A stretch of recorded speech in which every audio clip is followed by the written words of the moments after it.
آج ویو 360 میں عالمی مالیاتی ادارے کا کہنا ہے کہ پاکستانی معیشت آئندہ چند سال مشکلات کا شکار رہے گی۔ معیشت کے مستحکم ہونے کی کتنی امید ہونی چاہیے، بات کریں گے آج کے شو میں۔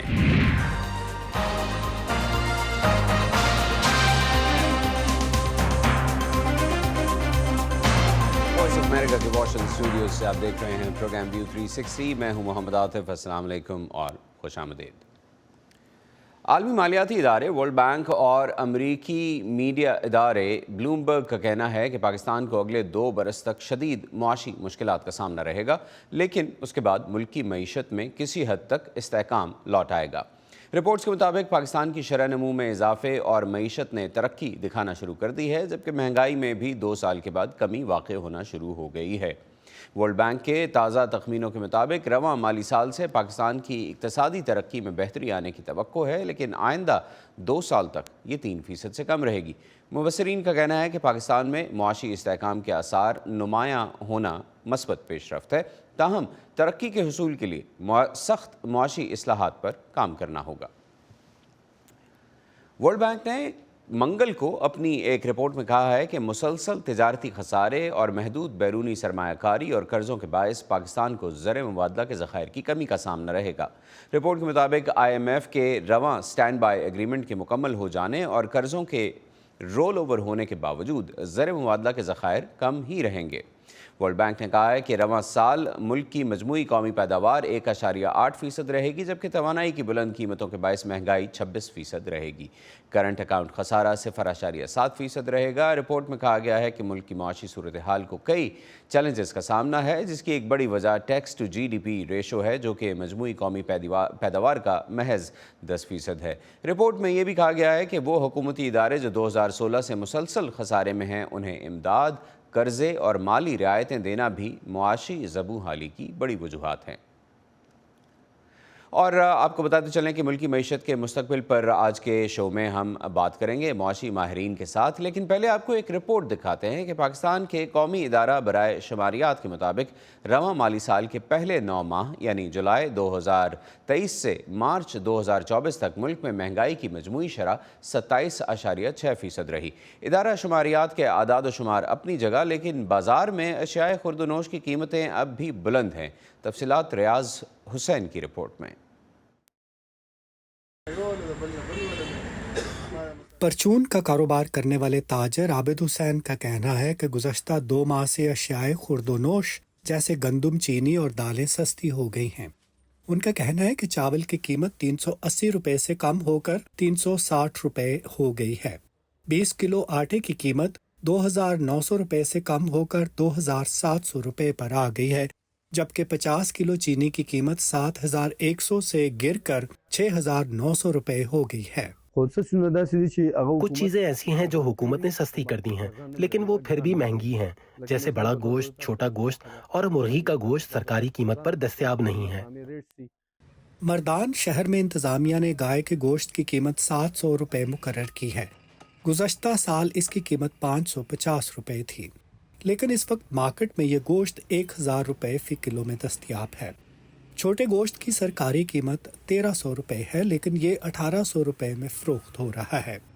تاجروں کا کہنا ہے کہ گزشتہ ماہ حکومت نے گیس، بجلی اور پیٹرول کی قیمتوں میں اضافہ کیا ہے، جس کی وجہ سے یہ ناممکن ہے کہ قیمتوں میں کمی آئے۔ گزشتہ ماہ حکومت نے گیس کی قیمتوں میں اضافہ کیا۔ وہ پیمانہ کہاں ہے جس سے ہم دیکھ سکیں کہ قیمت کم ہوئی ہے؟ اور حکومت کہہ رہی ہے، پر یہ کیسے ممکن ہے کہ گیس، بجلی اور پیٹرول مزید مہنگا ہو اور قیمتوں میں کمی آئے؟ قومی ادارہ برائے شماریات کا کہنا ہے کہ رواں مالی سال جولائی سے مارچ تک مہنگائی کی شرح میں 27% اضافہ ریکارڈ کیا گیا ہے، تاہم مارچ میں مہنگائی کی شرح 20.7% اضافہ ریکارڈ کی گئی۔ ادارہ شماریات کے مطابق شہری علاقوں میں مارچ کے مہینے میں سالانہ مہنگائی کی شرح 21.9% ہو گئی، جو کہ فروری میں 24.9% تھی۔ دیہی علاقوں میں مہنگائی کی شرح فروری میں 20.5% تھی، لیکن مارچ میں یہ شرح بڑھ کر 25.9% ہو گئی۔ تاجروں کا کہنا ہے کہ لوگوں کی قوت خرید کم ہو چکی ہے۔ جو شخص پہلے گھی کا 1 ٹن خریدتا تھا اب وہ 5 کلو خریدتا ہے، لیکن چاول اور دالیں وغیرہ جن کی قیمتیں زیادہ ہوئی ہیں وہ انہیں کم مقدار میں خریدنے پر آ گئے ہیں۔ چند روز قبل پاکستان کی وزارت خزانہ نے مارچ میں مہنگائی کی شرح 22% تک رہنے کا تخمینہ لگایا تھا، لیکن اسٹیٹ بینک اور IMF نے رواں مالی سال کے آخر تک پاکستان میں 20% تک مہنگائی کا اندازہ لگایا تھا۔ ڈیوا سروس کے ریاض حسین کی رپورٹ کے ساتھ ندیم یعقوب، وائس آف امریکہ۔ پروگرام میں آگے چل کر ہمیں جوائن کرنے والے ہیں ڈاکٹر خاقان نجیب، جو کہ پاکستان کی منسٹری آف فائنانس کے ایڈوائزر رہ چکے ہیں، اور عاصم حسین، جو کہ IMF کے سابق ڈپٹی ڈائریکٹر رہے ہیں۔ ان دونوں شخصیات سے بات کریں گے پاکستان کے اکنامک چیلنجز پر اور سولوشنز پر، لیکن پہلے آپ کو ایک اور رپورٹ انفلیشن اور مہنگائی کے بارے میں دکھاتے چلیں۔ گندم کا آٹا پاکستان میں عام لوگوں کی روزانہ خوراک کا اہم حصہ ہے۔ پاکستان میں ہر کچھ عرصے بعد گندم اور آٹے کی قیمت میں اتار چڑھاؤ دیکھنے میں آتا ہے، جس کی وجہ سے کم آمدنی والے افراد کی پریشانی میں اضافہ ہوتا ہے۔ ایک زرعی ملک ہونے کے باوجود پاکستان میں آٹا مہنگا کیوں ہے؟ جانتے ہیں ارحم خان کی رپورٹ میں۔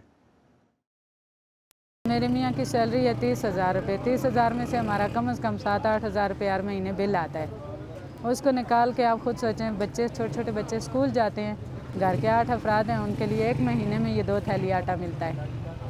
گزشتہ کئی برس کی طرح اس سال بھی حکومت نے رمضان میں لوگوں کے لیے سستا آٹا اور راشن اسکیمیں متعارف کروائی ہیں، جہاں سے لوگ سستا آٹا خرید رہے ہیں۔ پہلے آٹا پھر بھی سستا تھا نا، تقریباً 2,000 روپے کی 20 کلو والی تھیلی مل جاتی تھی، 2,200 کی، وہی آپ دیکھیں 2,800 کی ہے۔ ایک سال میں مطلب 700-800 روپیہ بڑھ گئی ہے۔ مارکیٹ سے یہاں پہ سستا ہے آٹا، تو اس لیے ادھر آ رہے ہیں کہ مطلب باہر سے بندہ نہیں افورڈ کر سکتا، وہ بہت مہنگا ہے۔ کہ یہ بھی آٹا اور سستا ہونا چاہیے، کیونکہ غریب بندے کے لیے مشکل ہے، جس کی 10-20 ہزار سیلری ہے وہ افورڈ نہیں کر سکتا۔ اس وقت اسلام آباد کے بازاروں میں 10 کلو فائن آٹے کی قیمت 1400 سے 1500 روپے کے درمیان ہے۔ سرکاری یوٹیلیٹی سٹورز پر 10 کلو آٹے کا تھیلا 1350 روپے کا ہے، جبکہ بے نظیر انکم سپورٹ کارڈ ہولڈرز کو یہی تھیلا 648 روپے میں دستیاب ہے۔ سرکاری اعداد و شمار کے مطابق پاکستانیوں کی فوڈ باسکٹ کا تقریباً 60% حصہ گندم یا اس سے بنی چیزوں پر مشتمل ہے۔ اس حساب سے 5 افراد کی فیملی مہینے میں لگ بھگ 30 کلو آٹا استعمال کرتی ہے، جس کی ایوریج پرائس 4500 روپے بنتی ہے۔ لیکن سوال یہ ہے کہ پاکستان جیسے زرعی ملک جو دنیا میں گندم کا 7واں بڑا پروڈیوسر ہے، وہاں آٹا بار بار مہنگا کیوں ہو جاتا ہے؟ اس مسئلے کو سمجھنے کے لیے وہیں چلتے ہیں جہاں گندم اگائی جاتی ہے۔ ایک وقت تھا پاکستان گندم کے معاملے میں انڈیپینڈنٹ تھا، اور یہاں گندم کی پیداوار ملک کی ضرورت سے زیادہ تھی، جس کی وجہ سے اضافی گندم ایکسپورٹ کی جاتی تھی۔ اور اب صورتحال یہ ہے کہ اپنی ضرورت پوری کرنے کے لیے اکثر دوسرے ممالک سے گندم امپورٹ کرنا پڑتی ہے۔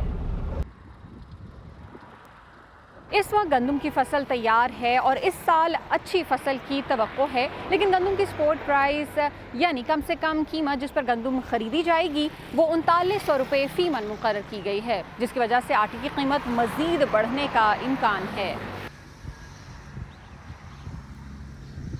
ہم بات کر رہے تھے کہ پاکستان گندم ایکسپورٹ کرتا تھا اور اب گندم امپورٹ کرنا پڑ رہی ہے۔ اس کی ایک بڑی وجہ موسمیاتی تبدیلیاں ہیں، یعنی ویدر پیٹرنز میں تبدیلی گندم کی کاشت اور پیداوار پر براہ راست اثر انداز ہو رہے ہیں۔ اس کے علاوہ اربنائزیشن یعنی زرعی زمینوں پر ہاؤسنگ سوسائٹیز بن رہی ہیں، اور ہمارے ہاں بہت زیادہ کسان پڑھے لکھے بھی نہیں ہیں، اور فارمنگ کی جدید ٹیکنالوجیز بھی اپنائی نہیں جا رہی۔ ہم گندم کو پیداوار پہ توجہ دیں، ہم اس کو زیادہ سے زیادہ اگائیں، اور اس ملک میں آٹے کی آسانی لوگوں کے لیے بنائیں، کیونکہ مین چیز آٹا ہے۔ اگر غریب کو آٹا بھی مل جائے نا کھانے کے لیے تو وہ اس پہ بھی شکر ادا کرتا ہے۔ بین الاقوامی ادارے پاکستان کی معاشی سمت پر سوالات اٹھاتے ہیں، مہنگائی کی بات بھی کرتے ہیں، لیکن ساتھ میں یہ بھی کہتے ہیں کہ اس کو ایک اوور ہالنگ یعنی مکمل میک اوور کی ضرورت ہے، جس میں میکرو اکنامک پالیسیز، ٹیکس نظام، بیوروکریٹک یا سسٹم کی رکاوٹیں وغیرہ شامل ہیں۔ ایسی صورت میں پاکستان کی معیشت کی بہتری کیسے ممکن ہے، اس پر بات کرتے ہیں ماہر معیشت ڈاکٹر خاقان نجیب سے۔ Doctor Khaqan, thank you for joining us. معیشت کے لیے کاروباروں اور سرمایہ کاری میں اضافہ ضروری ہے، اور سرمایہ کاری کے لیے محفوظ معاشی ماحول۔ اس وقت بزنس کمیونٹی کتنا اعتبار کرتی ہے کاروبار کے لیے موجودہ ماحول پر؟ پاکستان کی اکانومی کو اگر آپ اس وقت دیکھیں تو وہ ٹپکلی بیہیو کر رہی ہے جیسے کہ کوئی بھی اکانومی جب آئی ایم ایف کے ساتھ انگیجمنٹ شروع ہوتی ہے ویسے بیہیو کرتی ہے. یعنی کہ ایک نیسنٹ میکرو اکنامک سٹیبلٹی جو ہے وہ پاکستان میں دکھائی دے رہی ہے. اس کا آسان لفظوں میں مطلب یہ ہے کہ 38% تھا قیمتوں کی بڑھنے کی شرح، وہ آج 20-21% کے درمیان آ گئی ہے. ریزروز $8 ارب پہ ہیں اور ہمارا جو بیرونی خسارہ ہے وہ $1 ارب ہے پہلے 8 ماہ میں FY24 میں. یہ FY23 میں تقریباً $4 ارب تھا. پر یہ سب کچھ کرنے کے لیے ہم نے اکانومی کو سلو کیا اور اپنی شرح سود کو بڑھایا، پالیسی ریٹ 22% پہ لے گئے. یہ سارے کام تاکہ کرنٹ اکاؤنٹ بھی سنبھلے، روپے کو بھی تھوڑا مستحکم کیا جائے جو 278 روپے پہ ٹریڈ کر رہا ہے ورسز دا ڈالر، اور انفلیشن کو نیچے لایا جائے. تو بزنس مین یہ سمجھتے ہیں کہ یہ جو 22% کی شرح سود ہے اس پہ ہم کاروبار نہیں کر سکتے. ایک تو آئی تھنک پہلی سب سے بڑی یہ چیز ہے. But I think forward looking basis پہ اس وقت انفلیشن کے اب جو فگر آ رہے ہیں، اور میں سمجھتا ہوں لوگ سمجھتے ہیں کہ ہم کہہ رہے ہیں کہ قیمتیں کم ہوئی ہیں، قیمتوں کے بڑھنے کی شرح چونکہ کم ہوئی ہے، مجھے قوی امید ہے کہ April May June as we move along یہ کم ہو جائے گی. شرح سود میں اب 100 to 200 BPS کم کرنے کی گنجائش پیدا ہو گئی ہے. دیکھیں یہ تو ہو گیا شارٹ ٹرم.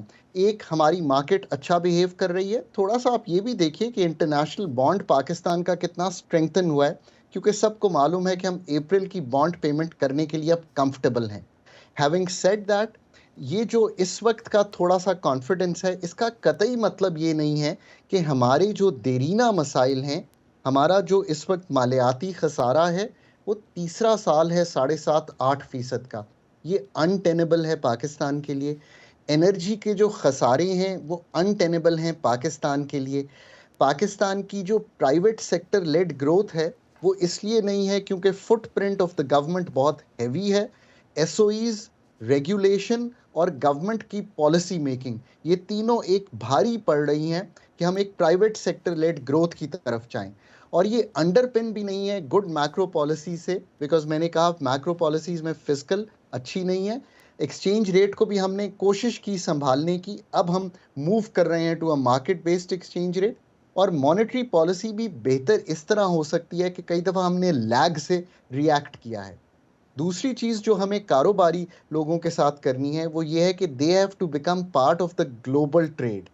پاکستان میں ہم نے ایک پروٹیکشنسٹ اور رینٹ سیکنگ بیہیویئر قائم کر دیا ہے.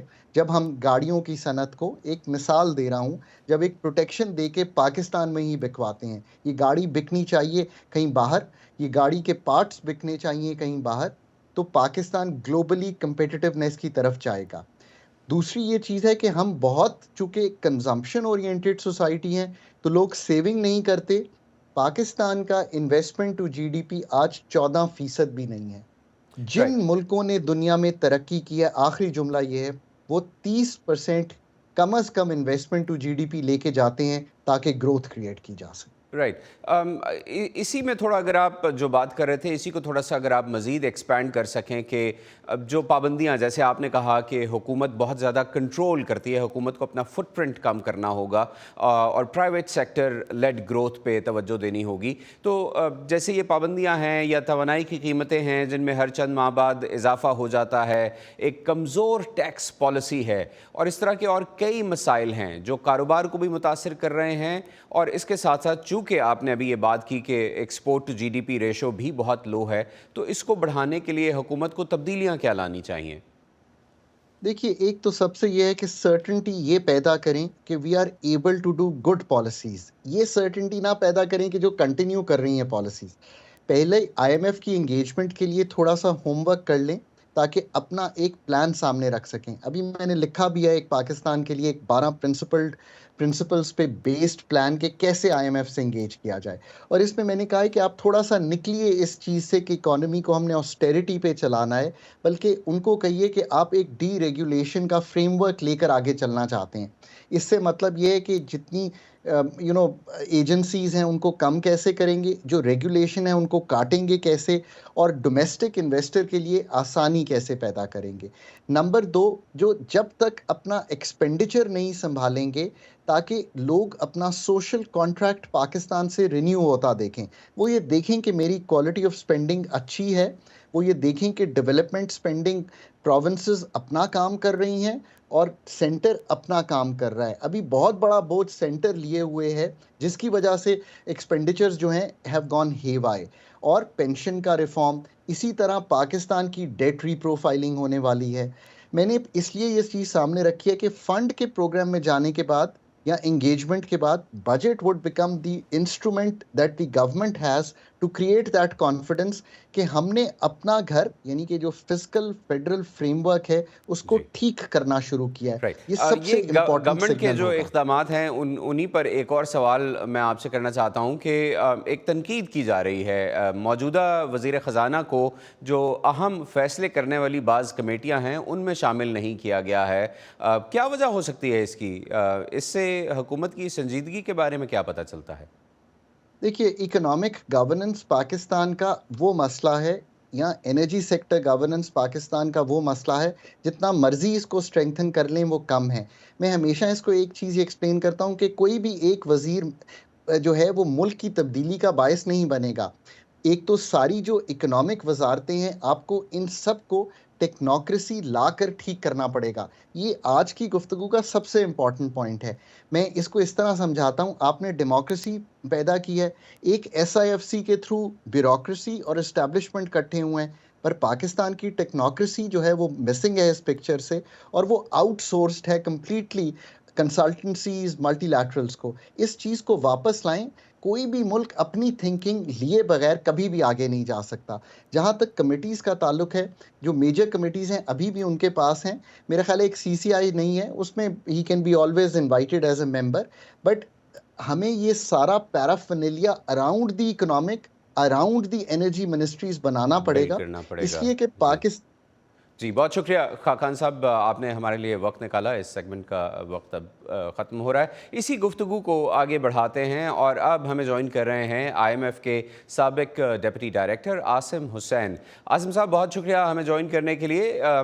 ملکی امپورٹ پالیسی جسے بعض ماہرین روپے کی قیمت میں استحکام کی وجہ سمجھتے ہیں، اور اس پر آپ سے پہلے ابھی خاقان صاحب نے بھی بات کی، لیکن اس سے ملک کی مقامی سپلائی چین متاثر ہو رہی ہے.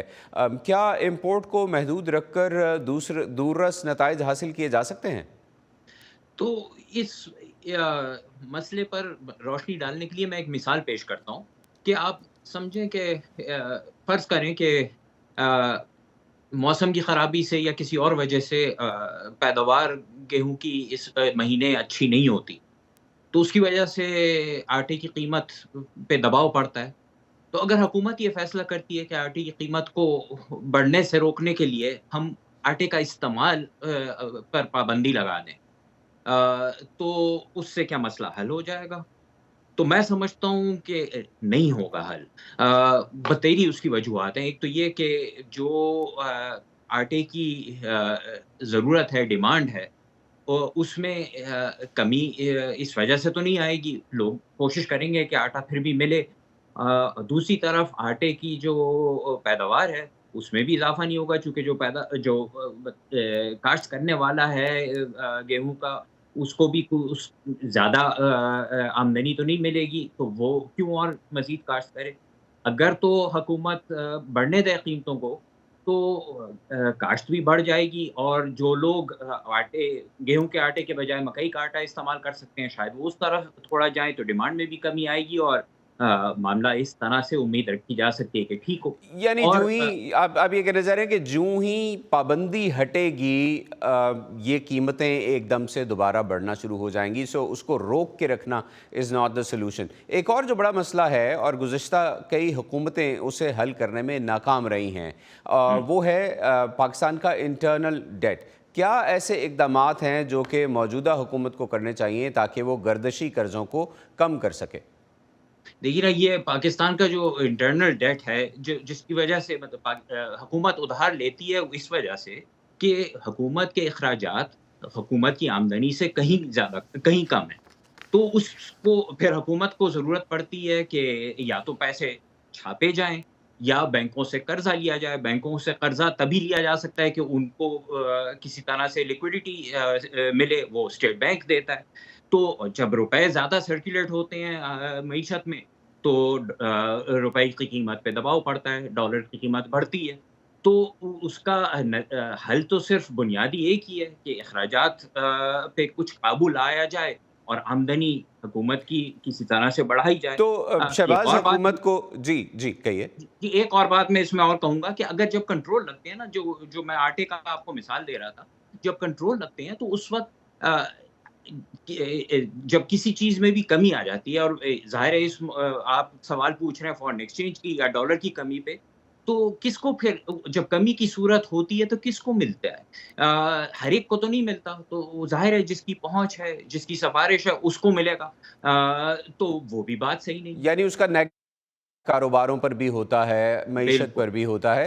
حکومت، اگر ہم اس بارے میں بات کریں کہ شہباز حکومت جو ہے اس کو بعض کلیدی فیصلے کرنے ہوں معیشت کی بہتری کے لیے، تو وہ کون سے چند اہم فیصلے ہیں اس وقت جو کہ شہباز حکومت کو اور ان کی کیبنٹ کو بغیر کوئی وقت ضائع کیے کرنے چاہیے؟ دیکھیے نا، یہ جو خسارہ ہے اس پہ کسی طرح سے قابو لانا تو اہم ہے، اور یہ فوری لانا پڑے گا. تو دو صورتیں ہیں، ایک تو اخراجات کی طرف اور دوسرا آمدنی کی طرف.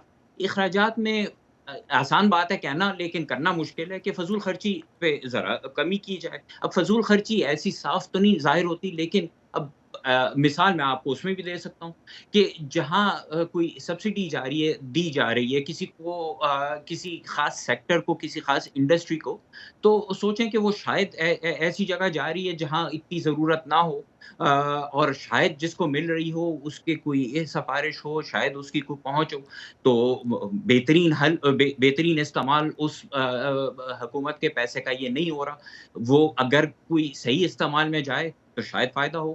اور بین الاقوامی تجربہ یہ رہا ہے کہ اگر حکومت جو لوکل جو حکومت ہے وہ فیصلے کرے کہ کہاں خرچہ کرنا چاہیے، کون سے تعلیمی اداروں کو، کون سے پروجیکٹس کو فنڈنگ دی جائے، تو وہ سب سے زیادہ مفید ہوتا ہے. اور یقیناً انڈسٹری اور ایکسپورٹ سیکٹر میں بھی جو سبسڈیز دی جا رہی ہیں ان کو بھی ری وزٹ کرنا چاہیے اور دیکھنا چاہیے کہ ان سبسڈیز کا استعمال کیا صحیح ہو رہا ہے یا نہیں. آیا ان کی ضرورت بھی ہے یا نہیں. جی درست. اس کے بجائے اگر تعلیم پہ خرچہ کیا جائے، یا اگر یہ آبادی پہ جنرلی یعنی روزگار بڑھانے پہ خرچہ کیا جائے تو شاید بہتر ثابت ہو. اسی طرح آمدنی کی طرف بھی کہ کون سے ایسے سیکٹرز ہیں جہاں انصاف نہیں ہو رہا، وہ لوگ جو ٹیکس نہیں بھر رہے، تو ان سے بھی ٹیکس نیٹ کو بڑھایا جائے. بالکل. آگے چلتے ہیں. پاکستان کی کامرس منسٹری کی کوشش ہے کہ ایکسپورٹس کو اگلے 5 سال میں $100 ارب تک بڑھایا جائے، لیکن IMF نے کہا ہے کہ یہ بہت زیادہ آگے کی سوچ رہے ہیں، ایسا ممکن نہیں ہوگا، شاید یہ گروتھ اس سے بہت کم ہوگی.